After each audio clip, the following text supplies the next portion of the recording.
നമസ്കാരം. Middle east ന്യൂസിലേക്ക് പ്രേക്ഷകർക്ക് സ്വാഗതം. ആദ്യം നോക്കാം പ്രധാന വാർത്തകൾ.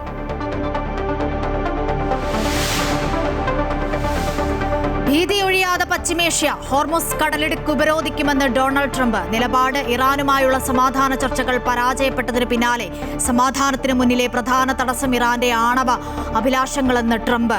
അമേരിക്ക മുന്നോട്ട് വെച്ചത് നീതിയില്ലാത്ത വ്യവസ്ഥകളെന്ന് ഇറാൻ.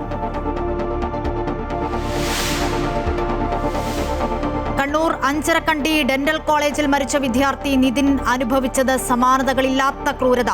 നേരിട്ട അധിക്ഷേപത്തെക്കുറിച്ച് നിതിൻ സഹപാഠികൾക്ക് അയച്ച ശബ്ദ സന്ദേശം പുറത്ത്. ജാതിയുടെയും നിറത്തിന്റെയും കുടുംബസ്ഥിതിയുടെയും പേരിൽ അധ്യാപകരിൽ നിന്നും ഉൾപ്പെടെ നിതിൻ നേരിട്ടത് കടുത്ത അധിക്ഷേപമെന്ന് കുടുംബം.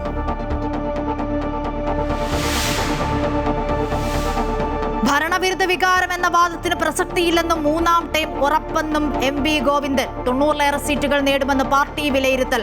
കുട്ടനാട്ടിൽ വോട്ടിന് നോട്ട് ആരോപണം. UDF സ്ഥാനാർത്ഥിക്കെതിരെ ദൃശ്യങ്ങൾ സഹിതം പരാതി നൽകി CPM ഏരിയ കമ്മിറ്റിയും ഇടത് സ്ഥാനാർത്ഥിയും.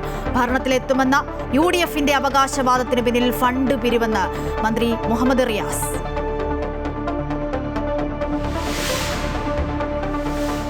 നവകേരള സർവേക്ക് ചെലവ് 13 കോടി. സുപ്രീം കോടതിയിൽ കണക്ക് നൽകി സംസ്ഥാന സർക്കാർ. അനുവദിച്ചത് 20 കോടി.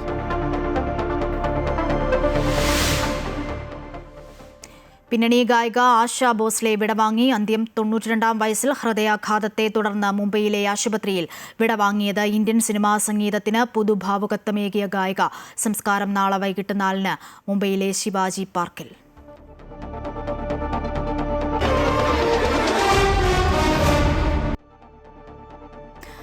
വാർത്തകൾ വിശദമായി നോക്കാം. LDF തുടർച്ചയായി മൂന്നാം വട്ടവും അധികാരത്തിൽ വരുമെന്ന് CPM സംസ്ഥാന സെക്രട്ടറി M.V. ഗോവിന്ദൻ. 90-ൽ കൂടുതൽ സീറ്റുകൾ നേടി ഇടതുപക്ഷം അധികാരത്തിലെത്തും. CPM സംസ്ഥാന സെക്രട്ടേറിയറ്റിന് ശേഷമായിരുന്നു M.V. ഗോവിന്ദന്റെ പ്രതികരണം. ഇപ്രാവശ്യവും ഞങ്ങൾ വിശദമായിട്ട് പരിശോധിച്ചപ്പോൾ 90 സീറ്റുകളിൽ കൂടുതൽ നേടി. കഴിഞ്ഞ 2 പ്രാവശ്യം പോലെ തന്നെ വൻ ഭൂരിപക്ഷത്തോടെ ഇടതുപക്ഷ ജനാധിപത്യ മുന്നണി അതിൻ്റെ 3-ാം ടേമിലേക്ക് കടക്കും എന്ന കാര്യത്തിൽ യാതൊരു സംശയവും ഇല്ല. പല ജില്ലകളിലും തിരിച്ചടി ഉണ്ടാകുമെന്നും മന്ത്രിമാർ പോലും പരാജയപ്പെട്ടേക്കുമെന്നതായിരുന്നു ജില്ലാതലത്തിലെ അവലോകന യോഗങ്ങളിൽ കണ്ടത്. എന്നാൽ അക്കാര്യങ്ങളൊക്കെയും തള്ളുകയാണ് CPM സംസ്ഥാന സെക്രട്ടേറിയറ്റ്. കേരളത്തിലെ ചില മാധ്യമങ്ങളും ചില പാർട്ടികളുമെല്ലാം വലിയ രീതിയിലുള്ള ആവേശ പ്രചരണം ഇലക്ഷൻ കഴിഞ്ഞ ആ നിമിഷം മുതൽ ആരംഭിക്കുകയുണ്ടായി.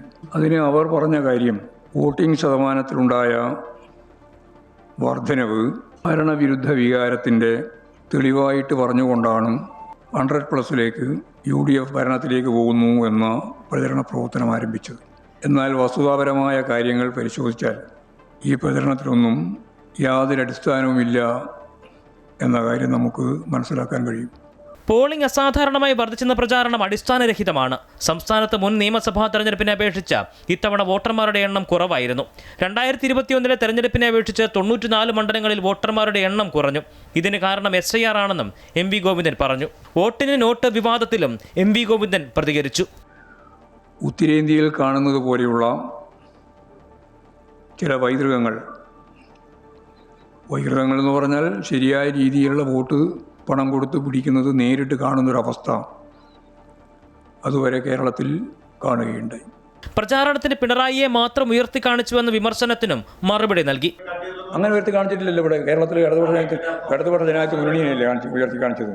പിന്നെ പ്രതീകാത്മകമായിട്ട് മുഖ്യമന്ത്രി എന്നുള്ളതുകൊണ്ട് വരുമ്പോൾ പിണറായി തന്നെ വരും. പിന്നെ വേറെ ആർക്കും പറയാൻ പറ്റുമോ? കേരളത്തിൻ്റെ മുഖ്യമന്ത്രിയില്ലേ ഈ തെരഞ്ഞെടുപ്പിൻ്റെ ചുക്കാൻ പിടിക്കുന്ന നേതൃത്വ സ്ഥാനത്തുണ്ടായിരുന്നത്. അപ്പോൾ പിന്നെ പിണറായി അല്ലാണ്ട് വേറെ ആരെയും പറയാൻ പറ്റുക? തുടർ ഭരണത്തിൽ LDF എത്തുമ്പോൾ NDA അക്കൗണ്ട് തുറക്കില്ല എന്നും M.V. ഗോവിന്ദൻ പറഞ്ഞു. അമൃത ന്യൂസ്, തിരുവനന്തപുരം. ഭരണത്തിലെത്തുമെന്ന UDFന്റെ അവകാശവാദത്തിന് പിന്നിൽ ഫണ്ട് പിരിവെന്ന് മന്ത്രി മുഹമ്മദ് റിയാസ്. കഴിഞ്ഞ 10 വർഷം LDF ഫണ്ട് ശേഖരിച്ചതിനേക്കാൾ കൂടുതൽ ഏപ്രിൽ 10 മുതൽ മെയ് 4 വരെ UDF ശേഖരിക്കും. ഏപ്രിൽ 10 മുതൽ ഭരണപക്ഷത്തെ പോലെയാണ് UDF പെരുമാറിക്കൊണ്ടിരിക്കുന്നത്. അധികാരത്തിൽ വരുമെന്ന് പ്രതീതി സൃഷ്ടിച്ച ഫണ്ട് പിരിവാണ് ലക്ഷ്യം. 2021-ലും അധികാരത്തിലെത്തുമെന്ന് പ്രതീക്ഷിച്ച് സർക്കാർ രൂപീകരണവും വകുപ്പ് വിഭജനവും ഉൾപ്പെടെ ചെയ്തിരുന്നു. അതുപോലെ തന്നെയാണ് ഇത്തവണയും. LDF അധികാരത്തിൽ വരുമെന്നതിൽ സംശയമില്ല എന്നും മുഹമ്മദ് റിയാസ് കൂട്ടിച്ചേർത്തു. അങ്ങനെയൊന്നും ഒരു കൺസോൾട്ടേഷനും ഇല്ല. ഡെവലപ്മെൻ്റാണ് എല്ലാവരും ചർച്ച ചെയ്തത്. പിന്നെ പൊതു പൊളിറ്റിക്സ്. പിന്നെ കേരളത്തിൽ നേറ്റിവിറ്റി കാർഡ് കൊണ്ടുവന്നതും പൗരത്വ രജിസ്റ്റർ നടപ്പിലാക്കില്ല എന്ന് പറഞ്ഞ് വിജ്ഞാപനം ഇറക്കിയതൊക്കെ തന്നെ മതനിരപേക്ഷ മനസ്സുകളിൽ നല്ല മതിപ്പ് LDF സർക്കാരിന് അനുകൂലമായിട്ടുണ്ട്. പിന്നെ വികസനം, ജനക്ഷേമ പ്രവർത്തനം ഇതൊക്കെ LDFന് അനുകൂലമാണ്.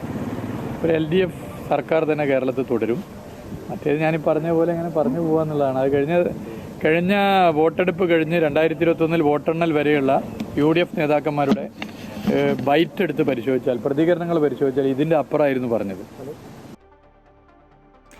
തിരഞ്ഞെടുപ്പ് ട്രെൻഡ് UDFന് അനുകൂലമെന്ന മുതിർന്ന കോൺഗ്രസ് നേതാവ് K. ബാബു. എറണാകുളം ജില്ലാ UDF തൂത്തുവാരും. മുഖ്യമന്ത്രി ആരാണെന്ന് പറയാൻ താൻ യോഗ്യനല്ല. കോൺഗ്രസിൽ മുഖ്യമന്ത്രിയാകാൻ യോഗ്യരായിട്ടുള്ള പല പേരുകളുമുണ്ട്. കമ്മ്യൂണിസ്റ്റ് പാർട്ടിയിൽ മുഖ്യമന്ത്രിയാകാൻ പറ്റിയ ഒരാളുടെ പേര് പറയാൻ പറ്റുമോ എന്നും അദ്ദേഹം ചോദിച്ചു. സീറ്റ് എത്ര കിട്ടുമെന്ന് എനിക്ക് അറിയാൻ പാടില്ല. പക്ഷെ എന്നാലും പൊതു ട്രെൻഡ് UDFന് അനുകൂലമായിട്ടാണ്.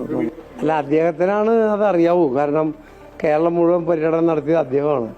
എറണാകുളം ജില്ലയെക്കുറിച്ച് പറഞ്ഞാൽ ഞാൻ മനസ്സിലാക്കിയെടുത്തോളം എറണാകുളം ജില്ലയിൽ CPMൻ്റെ ജില്ലാ സെക്രട്ടേറിയറ്റ് കൂടിയതായിട്ട് ഞാൻ അറിഞ്ഞു. കുട്ടനാട്ടിൽ വോട്ടിന് നോട്ട് ആരോപണം. UDF സ്ഥാനാർത്ഥിക്കെതിരെ പരാതി നൽകി CPM ഏരിയ കമ്മിറ്റിയും ഇടത് സ്ഥാനാർത്ഥിയും. LDF election committee chief election ഓഫീസർക്കാണ് പരാതി നൽകിയത്. പണം കൊടുക്കുന്നതിന്റെ ദൃശ്യങ്ങളടക്കമാണ് പരാതി നൽകിയത്. തൊഴിലുറപ്പ് തൊഴിലാളികൾക്ക് ഗൂഗിൾ പേയിലൂടെ പണം നൽകിയെന്നും പരാതിയുണ്ട്. UDF സ്ഥാനാർത്ഥി റെജി ചെറിയാനെതിരെ നേരത്തെ പേയ്മെന്റ് സീറ്റ് ആരോപണം ഉയർന്നിരുന്നു. കോൺഗ്രസ് വിമത സ്ഥാനാർത്ഥി സജി ജോസഫിനെ പിന്തിരിപ്പിച്ചത് പണം കൊടുത്തെന്ന ആരോപണവും തിരഞ്ഞെടുപ്പ് സമയത്ത് ഉയർന്നിരുന്നു. ഇടനിലനിന്ന രമേശ് ചെന്നിത്തലയും കൊടിക്കുന്നിൽ സുരേഷും പണം വാങ്ങിയെന്ന ആരോപണമാണ് തോമസ് കെ തോമസ് ഉന്നയിക്കുന്നത്. അതേസമയം വോട്ടിന് പണം നൽകിയെന്ന ആരോപണം. കുട്ടനാട് MLAക്കെതിരെ വിവാദ പരാമർശവുമായി UDF സ്ഥാനാർത്ഥി റെജി ചെറിയാൻ രംഗത്ത്. LDF സ്ഥാനാർത്ഥിക്ക് മാനസിക രോഗമെന്ന് റെജി ചെറിയാൻ കുറ്റപ്പെടുത്തി. കുട്ടനാട്ടിലെ ജനപ്രതിനിധി കള്ളം പറയാൻ കേമാൻ. രാവിലെ എഴുന്നേൽക്കുമ്പോൾ ഓരോ തോന്നലാണ്, ചികിത്സ തേടണം. തോമസ് കെ തോമസ് തനിക്കെതിരെ നിരന്തരം വസ്തുതയില്ലാത്ത ആരോപണങ്ങൾ ഉന്നയിക്കുന്നുവെന്നും റെജി ചെറിയാൻ കുറ്റപ്പെടുത്തി. ഇടതുപക്ഷ പാർട്ടി പോലും തെരഞ്ഞെടുപ്പിൻ്റെ അവലോകന യോഗം കഴിഞ്ഞിട്ട് പറഞ്ഞത് LDF സ്ഥാനാർത്ഥി തോറ്റുപോകും. അപ്പോൾ തോൽവി മുമ്പിൽ കണ്ടുകൊണ്ടുള്ള അതെല്ലാവർക്കും ഉണ്ടാകുന്ന ഒരു മാനസിക പ്രശ്നമാണെന്ന് മാത്രമേ എനിക്കിതിനെ പറയാനുള്ളൂ. ഇതൊരു മാനസിക രോഗമാണ്. അതിന് എവിടെയെങ്കിലും നല്ല ചികിത്സ എടുക്കുന്നതാണ് നല്ലതെന്ന് എനിക്ക് പറയാൻ. കണ്ണൂർ അഞ്ചരക്കണ്ടി മെഡിക്കൽ കോളേജിലെ BDS വിദ്യാർത്ഥി നിതിൻ രാജിന് കണ്ണീരോടെ വിട നൽകി ജന്മനാട്. മൃതദേഹം വീട്ടിലെത്തിച്ചത് മുതൽ വിവിധ മേഖലകളിൽ നിന്നുമുള്ള നിരവധി ആളുകളാണ് നെടുമങ്ങാട്ടെ വീട്ടിലേക്ക് എത്തിയത്. വൻ ജനാവലിയുടെ സാന്നിധ്യത്തിലായിരുന്നു സംസ്കാര ചടങ്ങുകൾ നടന്നത്.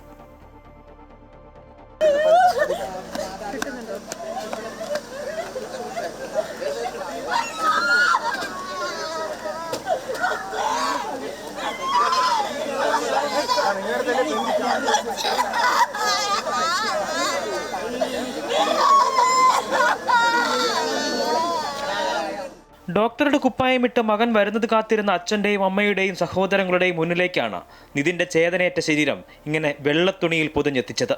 സങ്കടം താങ്ങാനാകാതെ അച്ഛനും അമ്മയും തളർന്നു വീണു.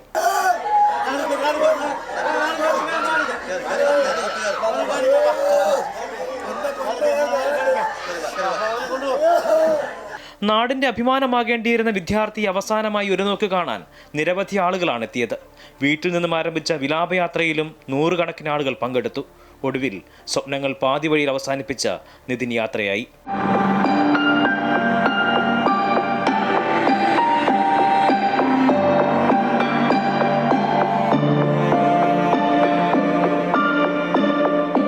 ജീവിത പ്രാരാബ്ദങ്ങൾക്കിടയിലും പഠനത്തിൽ മികവ് പുലർത്തിയ വിദ്യാർത്ഥിയെ മരണത്തിലേക്ക് തള്ളിയിട്ടത് ഒരുപറ്റം അധ്യാപകരാണ്. ജാതിവരയിൽ അവർ തകർത്തത് ഒരു കുടുംബത്തിന്റെ പ്രതീക്ഷയും നാടിന്റെ സ്വപ്നവുമായിരുന്നു. അമൃത ന്യൂസ്, തിരുവനന്തപുരം. കണ്ണൂർ അഞ്ചരക്കണ്ടി ഡെന്റൽ കോളേജിൽ വിദ്യാർത്ഥി ആത്മഹത്യ ചെയ്ത സംഭവത്തിൽ അധ്യാപകർക്കെതിരെ ഗുരുതര ആരോപണം. കടുത്ത ജാതി വിവേചനം നേരിട്ടതായും പരസ്യമായി അപമാനിതനായെന്നും വിവരം. ആരോപണങ്ങളെ സാധൂകരിക്കുന്ന ശബ്ദ സന്ദേശവും പുറത്തുവന്നു. കഴിഞ്ഞ വെള്ളിയാഴ്ചയാണ് 1ാം വർഷ BDS വിദ്യാർത്ഥി നിതിൻ രാജ് മെഡിക്കൽ കോളേജ് കെട്ടിടത്തിന് മുകളിൽ നിന്ന് ചാടി ജീവനൊടുക്കിയത്. മരണത്തിന് ഉത്തരവാദി അധ്യാപകരാണെന്ന് രക്ഷിതാക്കളും ആരോപിച്ചിരുന്നു. നിതിൻ രാജ് ജാതി വിവേചനം നേരിടുകയും അധ്യാപകരാൽ അപമാനിതനാവുകയും ചെയ്തുവെന്നാണ് ആരോപണം. ഇത് സാധൂകരിക്കുന്ന ശബ്ദ സന്ദേശമാണ് പുറത്തു വന്നിരിക്കുന്നത്. ഇല്ല, ഇന്നലത്തോടെ അയാളുടെ വിലയെല്ലാം പോയിട്ടുണ്ട്. എന്നെ കുറേ പേര് വിളിച്ചിട്ട് നിതിനെ നീ ആൺകുട്ടി, കാരണം ഇത്രയും ബോയ്സിനെ എല്ലാരെയും പച്ചയ്ക്ക് ഇൻസൾട്ട്. അല്ല, സത്യം പറഞ്ഞാൽ ഞാൻ ഇന്നലെ ഒരു പേരെടുക്കാൻ ഒന്നിനു വേണ്ടിയിട്ടല്ലായിരുന്നു. ഇന്നലെ ശരിക്കും നിങ്ങൾ തന്നെ കണ്ടില്ലേ, ഞാൻ അയാളുടെ ക്ലാസ് ശ്രദ്ധിച്ച് അയാൾ പറയുന്ന കാര്യങ്ങൾ നോക്കിക്കൊണ്ടിരിക്കുകയായിരുന്നു. എന്നെ വെറുതെ എണീപ്പിച്ചിരുത്തിയിട്ട് അമ്മേനെയും കളിയാക്കി, അമ്മയുടെ സർജറിയെയും കളിയാക്കിയിട്ട് അതിന് ശേഷം പറയണ എൻ്റെ 3 മാർക്ക് കുറച്ചെന്ന് പാരൻസിന് പോയി ഇത് കൊടുക്കാൻ, എന്താ സർപ്രൈസായിട്ട് കൊടുത്തേക്കാൻ. അതുപോലെ എന്താ ഇൻസൾട്ട് ഓക്കെ, ഞാൻ ക്ഷമിച്ചു, ഒരു പരിധിവരെ ക്ഷമിച്ചിരുന്നു, ഒരൊറ്റ ക്ഷമിച്ച്. വിദ്യാർത്ഥിയുടെ ആത്മഹത്യയിൽ കോളേജിലെ 3 അധ്യാപകർക്കെതിരെയാണ് ആരോപണം. ഇതിൽ അനാട്ടമി വിഭാഗം മേധാവി ഡോക്ടർ MK റാം, അധ്യാപിക ഡോക്ടർ KT സംഗീത നമ്പ്യാർ എന്നിവരെ കോളേജ് അധികൃതർ അന്വേഷണ വിധേയമായി സസ്പെൻഡ് ചെയ്തു. അസ്വാഭാവിക മരണത്തിന് കേസെടുത്ത ചക്കരക്കൽ പോലീസ് അധ്യാപകരുടെ മൊഴി രേഖപ്പെടുത്തി കൂടുതൽ വകുപ്പുകൾ ചുമത്താൻ ഒരുങ്ങുകയാണ്. കേസിൽ ആത്മഹത്യാ പ്രേരണ കുറ്റം ചുമത്തിയേക്കും. അതേസമയം തിരുവനന്തപുരം ആനമങ്ങാട് സ്വദേശി നിതിൻ രാജിന്റെ മരണത്തിൽ കർശന നടപടി ആവശ്യപ്പെട്ട് വിദ്യാർത്ഥി സംഘടനകളും രംഗത്തെത്തി. അമൃത ന്യൂസ്, കണ്ണൂർ. നിതിൻ രാജിനെ മരണത്തിലേക്ക് തള്ളിയിട്ടത് ജാതി അധിക്ഷേപമാണെന്നാണ് കുടുംബത്തിന്റെ ആരോപണം. മരണത്തിലെ ദുരൂഹത അന്വേഷിക്കണമെന്ന് കുടുംബം ആവശ്യപ്പെട്ടു. കുറ്റക്കാർക്കെതിരെ മുഖം നോക്കാതെ നടപടിയെടുക്കണമെന്ന ആവശ്യവും ശക്തമാണ്.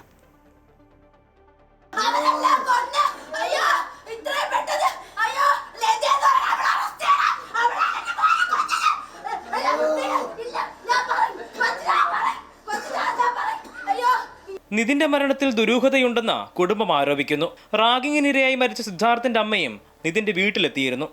2 വർഷം കൊണ്ട് നമ്മൾ എന്ത് പ്രാർത്ഥിച്ചു അത് വീണ്ടും നടന്നുകൊണ്ടിരിക്കുന്നു. അതിലാ സങ്കടം. നമ്മുടെ മോൻ പോയാൽ അതിനെന്തെങ്കിലും ഒരർത്ഥമുണ്ടാവണമെങ്കിൽ ഇതിനി ഒന്നും നടന്നുകൂടാ. അത് വീണ്ടും നടക്കുന്നു എന്ന് അറിയുമ്പോൾ ഇത്രയ്ക്കും ശിക്ഷ ഇളവുകൾ കൊടുക്കുന്നത് കൊണ്ടാണ്. പേടിയില്ല, ആർക്കും പേടിയില്ല. കേരളം ലജ്ജിച്ച് തലതാഴ്ത്തേണ്ട അവസ്ഥയാണെന്ന് പ്രതിപക്ഷ നേതാവ് VD സതീശൻ. നമുക്കിത് കേരളത്തിലാണ് ഇത് നടക്കുന്നതെന്ന് പോലും നമുക്ക് വിശ്വസിക്കാൻ കഴിയാത്ത തരത്തിലുള്ള കാര്യങ്ങളാണ് നടക്കുന്നത്. സിദ്ധാർത്ഥന്റെ വിഷയമുണ്ടായി, അതിനെ തുടർന്ന് ഇതിപ്പോൾ അധ്യാപകർ തന്നെ ഒരു ജാതീയമായ അധിക്ഷേപം നടത്തുകയും ഏറ്റവും മോശമായ വാക്ക് പറഞ്ഞൊരു വിദ്യാർത്ഥിയെ അധിക്ഷേപിക്കുകയും അപമാനിക്കുകയും ചെയ്തു. ആ അപമാന ഭാരത്താലാണ് ഈ കുട്ടി ആത്മഹത്യ ചെയ്തതെന്നുള്ളതാണ്. എത്ര വേദനിപ്പിക്കുന്ന ഒരു കാര്യമാണ്.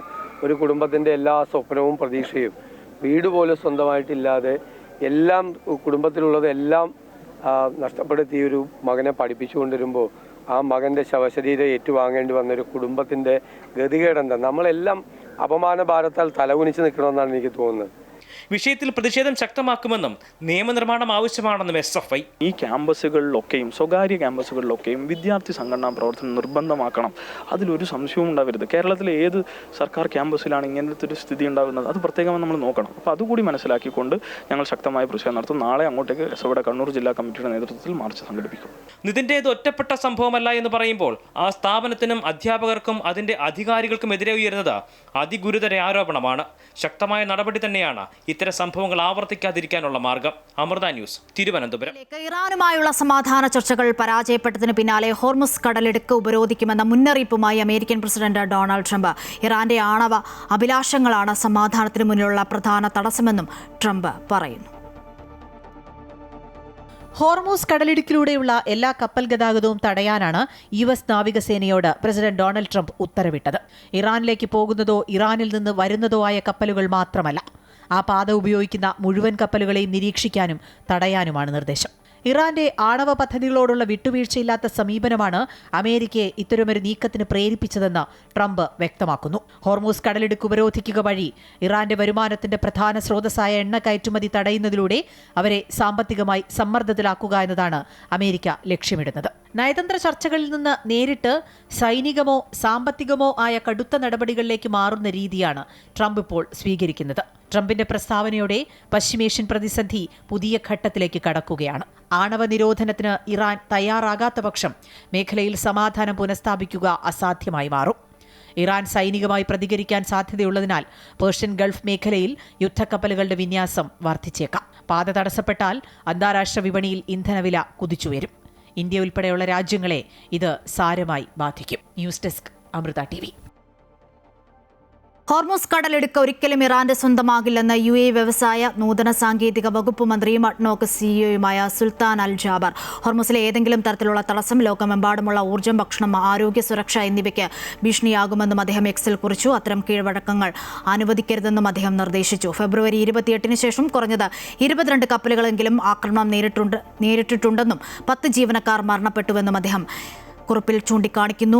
400 എണ്ണ ടാങ്കറുകൾ ഉൾപ്പെടെ 800ഓളം കപ്പലുകൾ കുടുങ്ങിക്കിടക്കുന്നുണ്ടെന്നും സുൽത്താൻ അൽ ജാബർ സമൂഹ മാധ്യമത്തിലെ കുറിപ്പിൽ വിശദീകരിക്കുന്നു. ദുബായ് നഗരത്തിൽ വിവിധയിടങ്ങളിലായി പുതിയ ബസ് കാത്തിരിപ്പ് കേന്ദ്രങ്ങളുടെ നിർമ്മാണം പൂർത്തിയായെന്ന് റോഡ് ആൻഡ് ട്രാൻസ്പോർട്ട് അതോറിറ്റി അറിയിച്ചു. പുതിയതായി 726 ബസ് കാത്തിരിപ്പ് കേന്ദ്രങ്ങളാണ് നിർമ്മിച്ചത്. എമിറേറ്റിലെ 10 പ്രധാന ബസ് റൂട്ടുകളിലടക്കം വിവിധ പ്രദേശങ്ങളിലാണ് പുതിയ ബസ് ഷെൽട്ടറുകൾ. പ്രതിവർഷം 192 മില്യൺ യാത്രക്കാർക്ക് സൗകര്യം ലഭിക്കുമെന്ന് ദുബായ് RTA അറിയിച്ചിട്ടുണ്ട്. ആധുനിക സൗകര്യങ്ങളോടെ ഭിന്നശേഷിക്കാർക്കും ഉപയോഗിക്കാൻ സാധിക്കും വിധമാണ് പുതിയ ബസ് കാത്തിരിപ്പ് കേന്ദ്രങ്ങൾ നിർമ്മിച്ചത്. ശീതീകരണ സംവിധാനങ്ങളോട് കൂടിയതാണ് എല്ലാ ബസ് ഷെൽട്ടറുകളും. മുൻകൂർ അനുമതിയില്ലാതെ ആഘോഷ പ്രകടനങ്ങളോ കൂടിച്ചേരലുകളോ നടത്തരുതെന്ന് പൊതുജനങ്ങൾക്ക് അബുദാബി പോലീസിന്റെ നിർദ്ദേശം. പൊതുസുരക്ഷ ഉറപ്പാക്കുന്നതിന്റെ ഭാഗമായാണ് നിർദ്ദേശം നൽകിയത്. ബന്ധപ്പെട്ട വകുപ്പുകളിൽ നിന്നും മുൻകൂർ അനുമതിയോടെ പരിപാടികൾ സംഘടിപ്പിക്കുന്നത് സുഗമമായ ഗതാഗതം ഉൾപ്പെടെ ഉറപ്പുവരുത്തുന്നതിന് സഹായിക്കും. നിയമലംഘനങ്ങൾ ഏതെങ്കിലും ശ്രദ്ധയിൽപ്പെട്ടാൽ അധികൃതരെ വിവരം അറിയിക്കണമെന്നും നിർദ്ദേശത്തിൽ പറയുന്നുണ്ട്.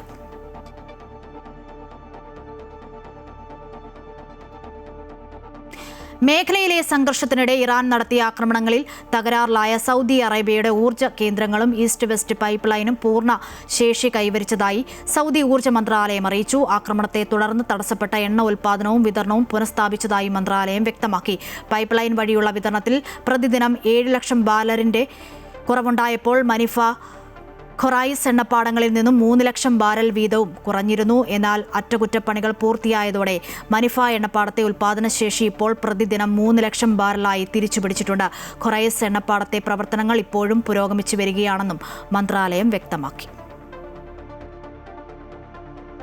സൗദിയിൽ ഒരാഴ്ചക്കിടെ സുരക്ഷാ വകുപ്പുകൾ നടത്തിയ ശക്തമായ പരിശോധനകളിൽ 15,000-ലേറെ നിയമലംഘകർ പിടിയിലായതായി സൗദി ആഭ്യന്തര മന്ത്രാലയം അറിയിച്ചു. പരിശോധനകളിൽ 8,440 ഇഖാമ നിയമലംഘകരും 4,054 നുഴഞ്ഞു കയറ്റക്കാരും 2,964 തൊഴിൽ നിയമലംഘകരും അടക്കം ആകെ 15,458 നിയമലംഘകരാണ് പിടിയിലായത്. ഇക്കാലയളവിൽ അതിർത്തികൾ വഴി രാജ്യത്തേക്ക് നുഴഞ്ഞു കയറാൻ ശ്രമിച്ച 1,600 പേരും അറസ്റ്റിലായി. ഇവരിൽ 60% പേർ എത്യോപ്യക്കാരും 39% പേർ യമനികളും 1% പേർ മറ്റു രാജ്യക്കാരുമാണ്. സൗദി അറേബ്യയുടെ വിവിധ ഭാഗങ്ങളിൽ അതിശക്തമായ മഴയ്ക്കും കാലാവസ്ഥാ വ്യതിയാനത്തിനും സാധ്യതയുണ്ടെന്ന് സൗദി ദേശീയ കാലാവസ്ഥാ നിരീക്ഷണ കേന്ദ്രം മുന്നറിയിപ്പ് നൽകി. ഇന്നു മുതൽ ചൊവ്വാഴ്ച വരെ രാജ്യത്തിന്റെ വിവിധ ഭാഗങ്ങളിൽ ഇടിമിന്നലോടുകൂടിയ മഴ തുടരുമെന്നും ചില സ്ഥലങ്ങളിൽ അതിശക്തമായ മഴയ്ക്കും സാധ്യതയുണ്ടെന്ന് കേന്ദ്രം വ്യക്തമാക്കി. നജ്റാൻ, ജിസാൻ, അസീർ, അൽ ബാഹ എന്നീ തെക്കൻ പ്രവിശ്യകളിൽ ശനിയാഴ്ച മുതൽ ആരംഭിച്ച മഴയുടെ തീവ്രത വരും ദിവസങ്ങളിൽ വർദ്ധിക്കാനും സാധ്യതയുണ്ട്. കുവൈറ്റിൽ തീവ്രവാദ സംഘടനകൾക്ക് ധനസഹായം നൽകുന്ന സംഘം പിടിയിൽ. പൗരത്വം റദ്ദാക്കപ്പെട്ട ഒരാൾ ഉൾപ്പെടെ 24 പൗരന്മാരാണ് അറസ്റ്റിലായതിന് പിന്നിലെന്നും ആഭ്യന്തര മന്ത്രാലയം അറിയിച്ചു. നിയമവിരുദ്ധ പ്രവർത്തനങ്ങളുമായി ബന്ധപ്പെട്ട ഫണ്ടുകൾ പ്രതികളുടെ കൈവശം കണ്ടെത്തിയതായി അധികൃതർ വ്യക്തമാക്കി. പൗരത്വം റദ്ദാക്കപ്പെട്ട ഒരാൾ ഉൾപ്പെടെ വിദേശത്തേക്ക് കടന്ന 8 പേരെയും തിരിച്ചറിഞ്ഞിട്ടുണ്ട്. സംഘം രാജ്യത്തിന് പുറത്തുനിന്നുമുള്ള നിർദ്ദേശങ്ങളുടെ അടിസ്ഥാനത്തിൽ കൈമാറ്റത്തിനായി പണം സ്വീകരിക്കുകയും സൂക്ഷിക്കുകയും ചെയ്തിരുന്നു. ജീവകാരുണ്യ പ്രവർത്തനങ്ങൾക്കെന്ന പേരിൽ ട്രസ്റ്റിന്റെ കീഴിലാണ് ഫണ്ട് ശേഖരിച്ചത്. എന്നാൽ ഫണ്ടുകൾ നിയമവിരുദ്ധമായ സ്ഥാപനങ്ങളിലേക്ക് വഴിതിരിച്ചുവിട്ടതായി അന്വേഷണത്തിൽ കണ്ടെത്തി. ദേശീയ സുരക്ഷയ്ക്ക് ഭീഷണി സൃഷ്ടിക്കുകയും തീവ്രവാദ ഗ്രൂപ്പുകളെ പിന്തുണയ്ക്കുകയും ചെയ്യുന്നവർക്കെതിരെ ശക്തമായ നടപടി സ്വീകരിക്കുമെന്ന് ആഭ്യന്തര മന്ത്രാലയം വ്യക്തമാക്കി. കുവൈറ്റിൽ ജോലിയിൽ നിന്നും വിരമിച്ച ജീവനക്കാരെയും നിലവിൽ ജോലി ചെയ്യുന്നവരെയും ലക്ഷ്യമിട്ട് സോഷ്യൽ മീഡിയ വഴി വ്യാപകമായ രീതിയിൽ വ്യാജ നിക്ഷേപ പദ്ധതികൾ പ്രചരിക്കുന്നതായി അധികൃതർ. പബ്ലിക് ഇൻസ്റ്റിറ്റ്യൂഷൻ ഫോർ സോഷ്യൽ സെക്യൂരിറ്റിയുടെ പേരിൽ പ്രചരിക്കുന്ന ഈ റിപ്പോർട്ടുകൾ തീർത്തും അടിസ്ഥാനരഹിതമാണെന്നും പൊതുജനങ്ങൾ വഞ്ചിതരാകരുതെന്നും ഗവൺമെന്റ് കമ്മ്യൂണിക്കേഷൻ സെന്റർ പുറത്തിറക്കിയ പ്രസ്താവനയിലൂടെ അറിയിച്ചു. പുതിയ നിക്ഷേപ പദ്ധതികൾ ആരംഭിച്ചുവെന്ന രീതിയിൽ തെറ്റിദ്ധരിപ്പിക്കുന്ന വിവരങ്ങളാണ് ഓൺലൈൻ പ്ലാറ്റ്ഫോമുകളിൽ പ്രചരിക്കുന്നത്. ഇത്തരം തട്ടിപ്പ് ലിങ്കുകളിലൂടെയോ സന്ദേശങ്ങളിലൂടെയോ വ്യക്തിഗത വിവരങ്ങളോ ബാങ്ക് അക്കൗണ്ട് വിശദാംശങ്ങളോ ആവശ്യപ്പെട്ടാൽ യാതൊരു കാരണവശാലും അവ പങ്കിടരുതെന്നും അധികൃതർ കർശന നിർദ്ദേശം നൽകുന്നു. വ്യാജ സ്ഥാപനങ്ങളോ വ്യക്തികളോ നടത്തുന്ന ഇത്തരം സാമ്പത്തിക ഇടപാടുകൾ വലിയ തട്ടിപ്പുകൾക്ക് വഴിമാറാൻ സാധ്യതയുണ്ടെന്നും പ്രസ്താവനയിൽ പറയുന്നു.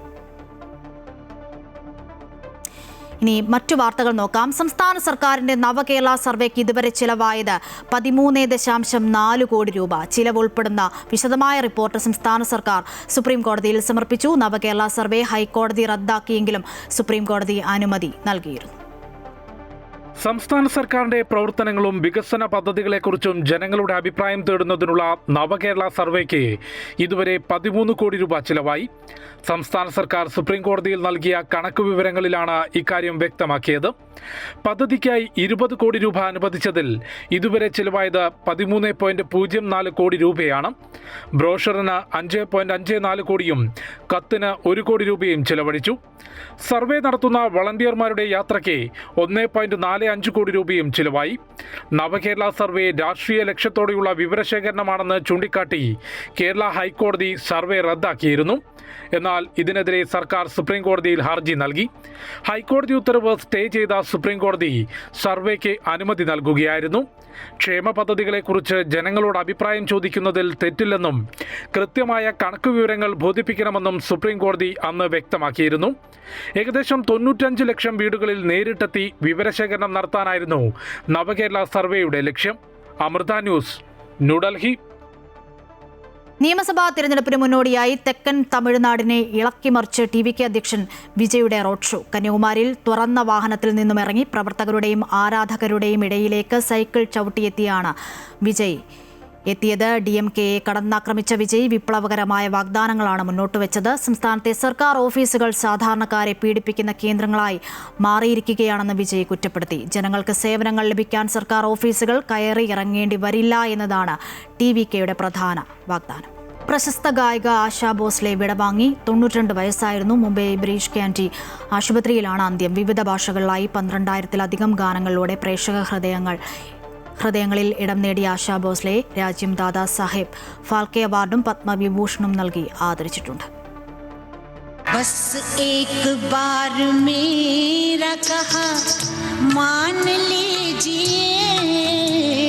വൈവിധ്യം നിറഞ്ഞ ഗാനങ്ങളിലൂടെ പ്രേക്ഷകരെ കീഴടക്കിയ അതുല്യ പ്രതിഭ ആശാ ഭോസ്ലെ വിടവാങ്ങി. ഹൃദയാഘാതത്തെ തുടർന്ന് മുംബൈ ബ്രീച്ച് കാൻഡി ആശുപത്രിയിൽ വെച്ചായിരുന്നു അന്ത്യം. നാടകവേദിയിലെ ഗായകനായിരുന്ന ദീനാനാഥ് മങ്കേഷ്കറുടെ മകളായി 1933 ഇൻഡോറിലായിരുന്നു ആശയുടെ ജനനം. ഇന്ത്യയുടെ വാനമ്പാടി ലതാ മങ്കേഷ്കറിന്റെ ഇളയ സഹോദരിയായ ആശ തന്റെ 10ാം വയസ്സിൽ മാഝാബാൽ എന്ന സിനിമയ്ക്കു വേണ്ടി ഗാനമാലപിച്ച് ചലച്ചിത്ര മേഖലയിൽ തുടക്കം കുറിച്ചു. പിന്നീട് ദശാബ്ദങ്ങൾ നീണ്ടുനിന്ന ആശാ ഭോസ്ലെയുടെ സംഗീത ജീവിതം വൈവിധ്യങ്ങൾ നിറഞ്ഞതാണ്. ഇന്ത്യൻ സിനിമ കണ്ട എക്കാലത്തെയും മികച്ച ഡാൻസ് നമ്പറുകളും ഗസലുകളും ഒരുപോലെ കൈകാര്യം ചെയ്ത പ്രതിഭ. SD Barman, OP Iyer, AR Rahman തുടങ്ങി വിവിധ സംഗീത സംവിധായകരുടെ ഈണങ്ങൾക്ക് ആശാ ഭോസ്ലെ ശബ്ദം നൽകി. RD ബർമൻ, ആശാ ഭോസ്ലെ കൂട്ടുകെട്ടിൽ മാത്രം 600-ലധികം ഗാനങ്ങൾ പിറന്നു. 1977 പുറത്തിറങ്ങിയ സുജാത എന്ന മലയാള ചിത്രത്തിലും ആശാ ഭോസ്ലെ പാടിയിട്ടുണ്ട്. ചലച്ചിത്ര മേഖലയ്ക്ക് നൽകിയ സംഭാവനകൾ പരിഗണിച്ച് 2000 ദാദാ സാഹിബ് ഫാൽക്കെ പുരസ്കാരവും 2008 പത്മവിഭൂഷണും നൽകി രാജ്യം ആശയെ ആദരിച്ചു. ഏറ്റവും കൂടുതൽ ഗാനങ്ങൾ റെക്കോർഡ് ചെയ്ത ഗായിക എന്ന നിലയിൽ ഗിന്നസ് ബുക്ക് ഓഫ് വേൾഡ് റെക്കോർഡ്സിലും ആശാ ഭോസ്ലെ ഇടം നേടിയിട്ടുണ്ട്. തനതായ ശൈലിയിലും അനശ്വരമായ ശബ്ദത്തിലും ഒരിക്കലും മറക്കാത്ത ഗാനങ്ങൾ ബാക്കിവെച്ചാണ് ആശാ ഭോസ്ലെ വിടവാങ്ങിയത്.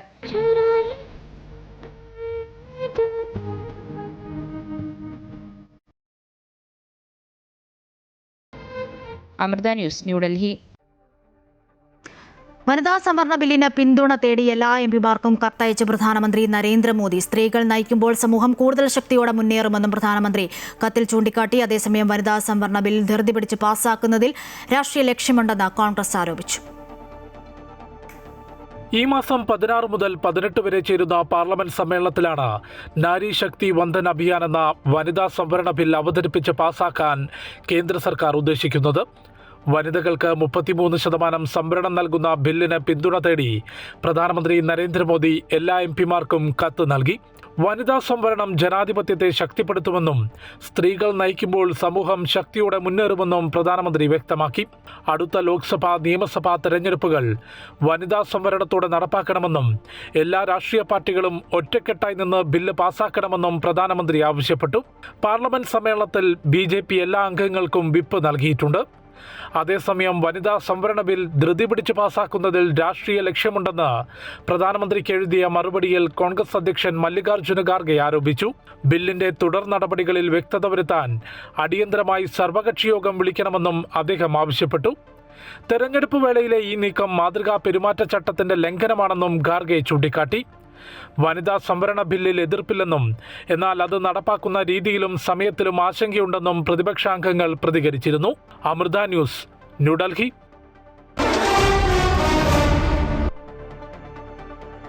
കായിക വാർത്തകൾ നോക്കാം. IPL-ൽ ലക്നൗ സൂപ്പർ ജയൻസിനെതിരെ ഗുജറാത്ത് ടൈറ്റൻസിന് 7 വിക്കറ്റ് ജയം. ടോസ് നഷ്ടപ്പെട്ട് ബാറ്റിംഗിനിറങ്ങിയ ലക്നൗ 8 വിക്കറ്റ് നഷ്ടത്തിൽ 164 റൺസാണ് നേടിയത്. മറുപടി ബാറ്റിംഗിൽ ഗുജറാത്ത് 18.4 ഓവറിൽ 3 വിക്കറ്റ് നഷ്ടത്തിൽ ലക്ഷ്യം മറികടന്നു. ജോസ് ബട്ട്ലർ, ശുഭ്മാൻ ഗിൽ എന്നിവരാണ് ഗുജറാത്തിനെ വിജയത്തിലേക്ക് നയിച്ചത്. ഇതോടെ ഈ വാർത്താ ബുള്ളറ്റിൻ പൂർണ്ണമാകുന്നു. കൂടുതൽ വാർത്തകൾക്കായി അമൃത ന്യൂസിന്റെ യൂട്യൂബ് ചാനൽ സന്ദർശിക്കുക. നമസ്കാരം.